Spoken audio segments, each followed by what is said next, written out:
Iran के missile हमलों के बाद इजराइल को जुलाई के अंत में 3 बड़े झटके लगे हैं। खबरें ऐसी जिन्हें देखकर नेतन्याहू के पैरों तले जमीन खिसक जाएगी। उनके कमांडरों के भी रोंगटे खड़े हो जाएंगे।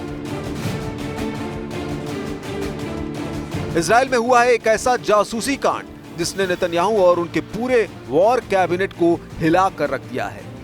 ईरान के जासूस ने इजराइल का सबसे बड़ा सीक्रेट लीक कर दिया है। इसके अलावा 2 ऐसी खबरें जिसके मुताबिक इजराइल की सेना और उसकी खुफिया एजेंसी मोसाद में इमरजेंसी के हालात बने हुए हैं और अब इजराइल तलाश कर रहा है कि सेना में है कितने गद्दार।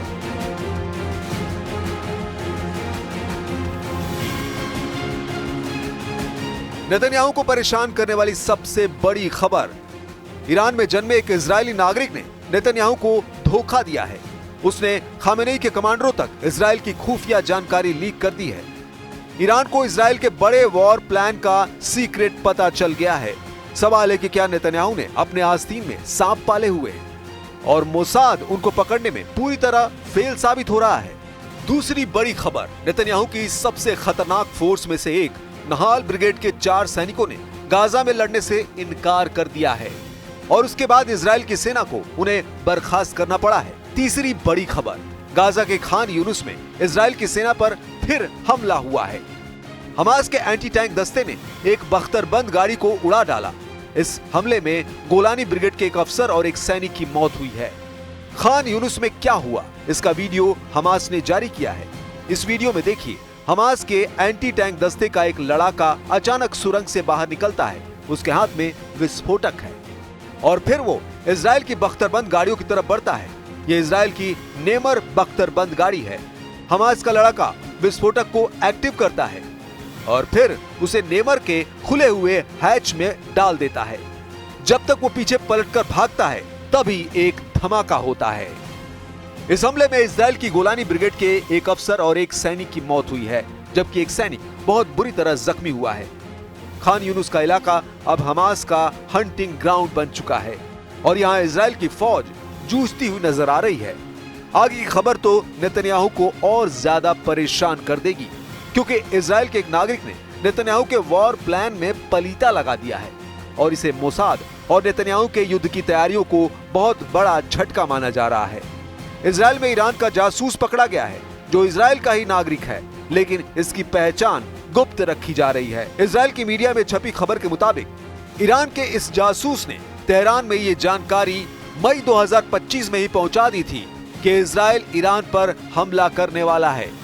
ईरान के इस जासूस ने तेहरान में बताया कि इजराइल परमाणु अड्डों पर कमांडो ऑपरेशन की भी तैयारी कर रहा है। ईरान के इस जासूस ने बताया कि इजराइल के ड्रोन अजरबैजान के रास्ते ईरान पर हमला कर रहे हैं। ईरान के इस जासूस ने बताया, जब 1 अक्टूबर 2024 को इजराइल पर मिसाइल फायर की गई तो उसका टारगेट इजराइल का खुफिया मिलिट्री बेस नेवातिम भी बना था। ईरान के इस जासूस ने बताया कि ईरान का एक सैनिक इजराइल को खुफिया जानकारी दे रहा है। यानी ईरान में मोसाद नेटवर्क को भी इस ईरानी जासूस ने एक्सपोज कर दिया। इजराइल का ये नागरिक ईरान में पैदा हुआ था और 1999 में इजराइल आकर बस गया था, लेकिन 10 साल बाद उसका फिर से ईरान से संपर्क शुरू हो गया और तुर्की यात्रा के दौरान वो ईरान के जासूसों के संपर्क में आया और वहीं से इस जासूसी कांड की शुरुआत हुई। इजराइल में ईरान के जासूसी की तादाद एकदम से बढ़ी है और इजराइल की खुफिया एजेंसियों ने पिछले 1 साल के दौरान 24 से ज्यादा ऐसे जासूसों को पकड़ा है जो ईरान के लिए काम कर रहे थे। यही वजह है कि ईरान ने जब 13 जून को इजराइल पर जवाबी अटैक किया तो उसकी मिसाइलों ने बहुत ही सटीक तरीके से राजधानी तेल अवीव और हाइफा जैसे अहम शहरों को निशाना बनाया और बड़ी तबाही को अंजाम दिया। हालांकि ईरान और इजराइल के बीच 12 दिन तक चले इस युद्ध में जब पहला हमला हुआ था तब इजराइल ने ईरान के कई बड़े सैन्य कमांडर और वैज्ञानिकों को मार डाला था और उसके बाद ईरान के पलटवार में इजराइल के कई शहर उसकी मिसाइलों से दहल गए। यानी ईरान को नेतन्याहू के वॉर प्लान के बारे में मालूम था। ईरान को पता था इजराइल हमला करेगा और इसी हिसाब से ईरान इजराइल पर हमले के लिए तैयार रहा। शुरुआती झटके खाने के बावजूद ईरान के पलटवार ने व्हाइट हाउस को भी हैरान कर दिया और 12 दिन के अंदर ही डोनाल्ड ट्रंप को सीज फायर कराना पड़ा। अब नेतन्याहू के कमांडरों को शक है कि इजराइल में सैकड़ों ऐसे जासूस हो सकते हैं जो ईरान की खुफिया एजेंसियों के लिए काम कर रहे हैं और इजराइल के सीक्रेट ठिकानों की जानकारी लगातार तेहरान पहुंचाई जा रही है। यह ऐसा मोर्चा है जो दीमक से लड़ने की तरह है और ये जंग आसान नहीं है, क्योंकि इजराइल में ईरान के जासूसी नेटवर्क की पैठ अंदर तक आने लगी है। नेतन्याहू को इस वक्त न सिर्फ जासूसों से लड़ना पड़ रहा है, बल्कि अब इजराइल पर गद्दारों का भी डबल अटैक हुआ है। गद्दार ऐसे जो गाजा में चल रहे युद्ध को बीच में छोड़कर भाग रहे हैं। गाजा के फ्रंट से कई ऐसी खबरें जो या तो नहीं आ रही हैं या तो बहुत देर से आ रही हैं। इजराइल का गाजा ऑपरेशन खटाई में पड़ता नजर आ रहा है। इजराइल के सैनिकों को लेकर एक ऐसी रिपोर्ट है जिसने नेतन्याहू के सभी कमांडरों को बेचैन कर दिया है। 650 दिनों के युद्ध में नेतन्याहू के जनरल इतने बेबस कभी नजर नहीं आए। इजराइल की सेना ने बताया कि उसकी नहाल ब्रिगेड के 3 सैनिकों को बर्खास्त कर दिया गया है, जबकि एक को सजा मिलनी बाकी है। इन चारों सैनिकों ने युद्ध लड़ने से इनकार कर दिया था। ये चारों सैनिक इजराइल की नहाल ब्रिगेड में 931वीं बटालियन के बताए जा रहे हैं। इन्हें 7 से 12 दिन की जेल भी होगी। इजराइल के इन चारों सैनिकों ने गाजा में इसलिए लड़ने से मना किया क्योंकि इनके मुताबिक वहां डीप इंटरनल क्राइसिस है, यानी गहरा आंतरिक संकट। कमांडरों का हुक्म न मानने पर चारों को फौरन जेल भेज दिया गया। इजराइल के इन सैनिकों ने बताया कि उनके कई साथी इस युद्ध में मारे गए हैं और वो भयावह हालात से गुजरे हैं। इनको मनोचिकित्सक के पास भी भेजा गया। उनको डॉक्टरों ने फिट करार दिया, लेकिन चारों सैनिकों ने कहा कि वो किसी कीमत पर युद्ध में शामिल नहीं होंगे। इसके बाद चारों पर कानूनी कार्रवाई शुरू की गई। सवाल है कि इजराइल की सेना में अनुशासन क्यों टूट रहा है। सवाल है कि इजराइल की सेना युद्ध से पीछे क्यों हट रही है। सवाल है कि जिस युद्ध को 650 दिनों से ज्यादा हो चुके हैं, उसमें क्या इजरायली सैनिक अब हमास के सामने कमजोर साबित हो रहे हैं। यह बड़ा सवाल है कि गाजा के युद्ध में क्या इजराइल फंस चुका है, क्योंकि पूरे गाजा को समतल करने और हमास की लीडरशिप को खत्म करने के बावजूद वो अभी तक उसके लड़ाकों को पूरी तरह काबू में नहीं कर पाया है। यही वजह है कि इजराइल की रिजर्व फोर्स के सैनिक भी गाजा में तैनाती से बच रहे हैं। इजराइल के सैनिकों में आत्महत्या की घटनाएं भी तेजी से बढ़ी है। पिछले कुछ हफ्तों में इजराइल के 4 सैनिकों की मौत की वजह आत्महत्या रही है, ऐसी आशंका जाहिर की गई है। इस युद्ध की शुरुआत से अब तक 19 सैनिक अपनी जान दे चुके हैं, जबकि गाजा के ग्राउंड ऑपरेशन में अब तक 459 सैनिकों की जान जा चुकी है। इजराइल की सेना के लिए जून महीने के बाद जुलाई का महीना भी बहुत खूनी साबित हुआ है। जून और जुलाई के दौरान इजरायली सेना पर ऐसे हमले हुए हैं जो इजराइल की हर ब्रिगेड के दिल में खौफ भर चुके हैं, फिर चाहे वो नहाल ब्रिगेड हो, गोलानी ब्रिगेड हो या फिर गिवाती ब्रिगेड। इजराइल की मीडिया में जून के आखिरी हफ्ते में उन 7 सैनिकों की तस्वीरें छपी थी जिनकी खान यूनिस में हुए हमले में मौत हुई थी। तब वो भी एक बख्तरबंद गाड़ी में थे। दोपहर का वक्त था। हमास के एंटी टैंक दस्ते ने इजरायली सैनिकों को ट्रैक किया और फिर एक लड़ाका बारूद सुरंग लेकर उनकी बख्तरबंद गाड़ी की तरफ बढ़ा। उसने करीब पहुंचकर बख्तरबंद गाड़ी में एक विस्फोटक डाला। इसके बाद वहां हुए धमाके ने सब कुछ तबाह कर दिया। धमाके में मरने वाले सभी इजरायली सैनिक 21 वर्ष से कम उम्र के थे। ये जून महीने का आखिरी मंगलवार था, जिसे नेतन्याहू के लिए काला मंगलवार कहा गया।